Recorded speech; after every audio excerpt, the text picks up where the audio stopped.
When we think of U2, we often conjure images of anthemic power ballads, stadium-filling concerts, and a band with a message larger than life.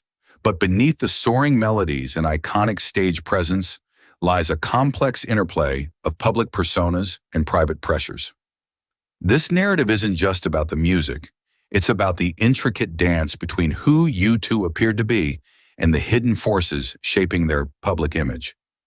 The Enneagram provides a fascinating lens through which we can explore these dynamics, not as a definitive diagnosis, but as a storytelling tool to unravel the motivations, fears, and desires driving the band. At the core of U2's public persona is a compelling interplay of Enneagram Type 3 and Type 6 energies.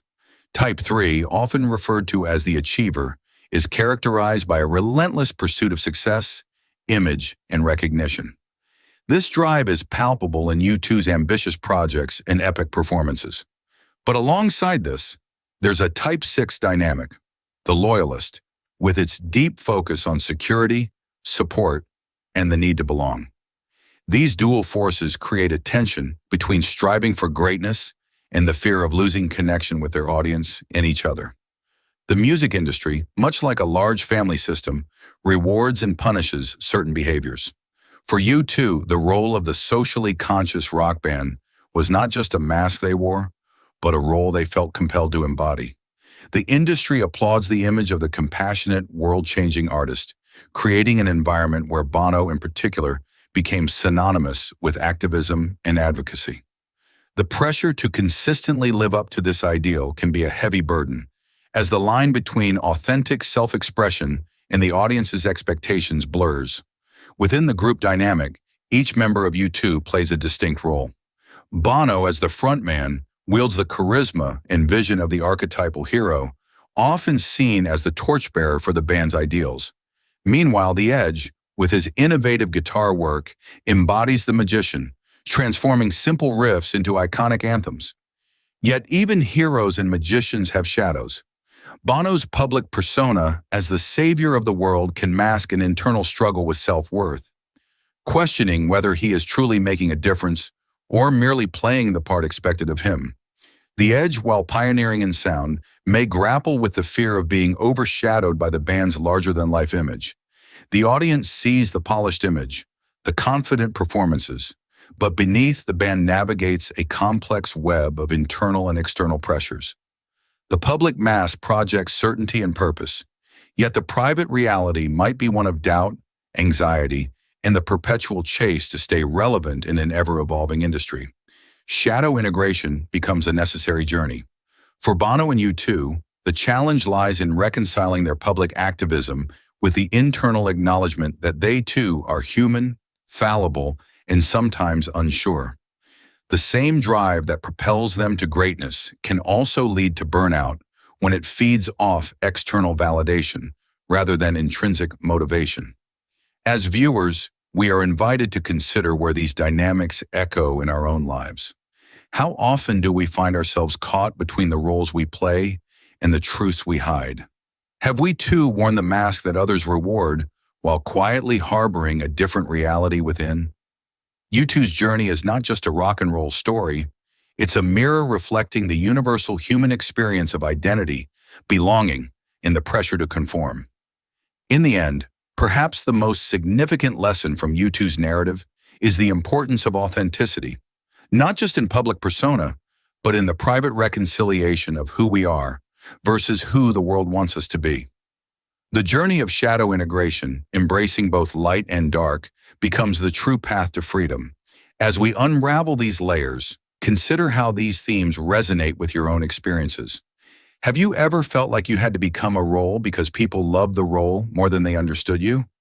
The story of U2 invites us to embrace the complexity of being human, to honor our truths, and to find the courage to integrate our shadows into the light of our being.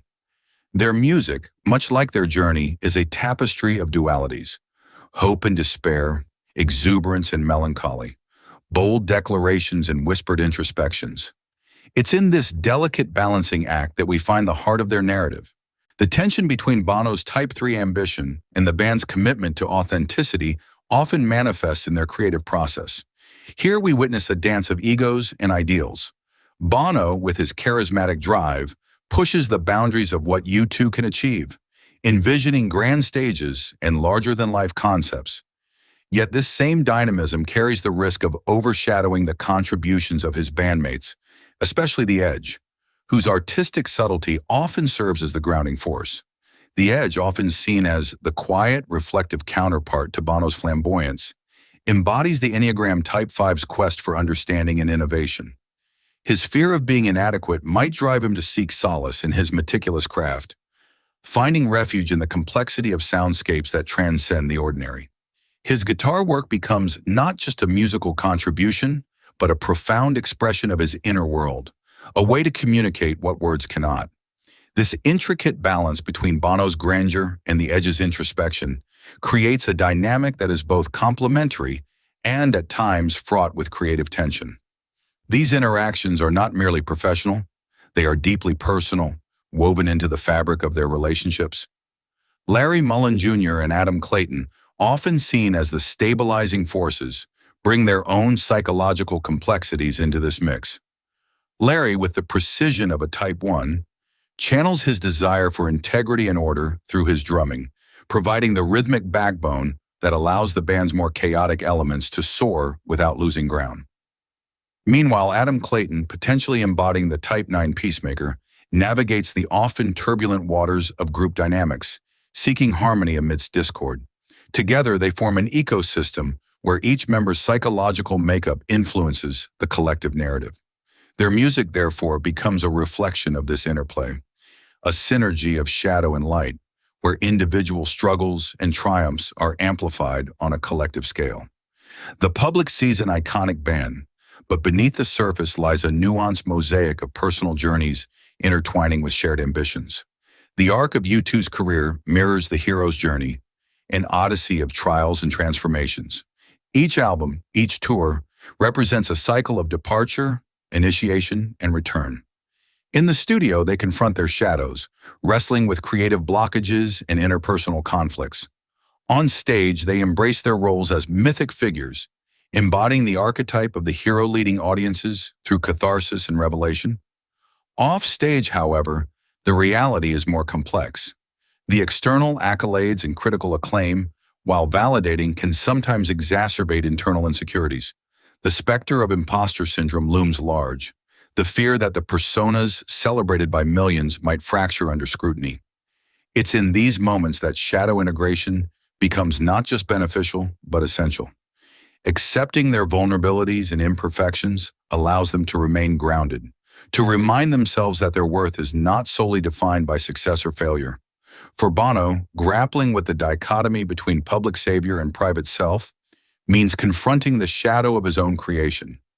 His activism, while sincere, is sometimes met with skepticism, and this tension requires him to navigate the fine line between genuine impact and perceived performative altruism. It's a journey of reconciling intention with perception, the struggle to ensure that the message does not get lost in the spectacle. The band's evolution is a testament to their ability to grow beyond the confines of their early personas. They've learned to embrace change, to adapt without losing their essence. This resilience is mirrored in the universal human journey, our own capacity to evolve, to shed the skins of who we were to become who we are meant to be.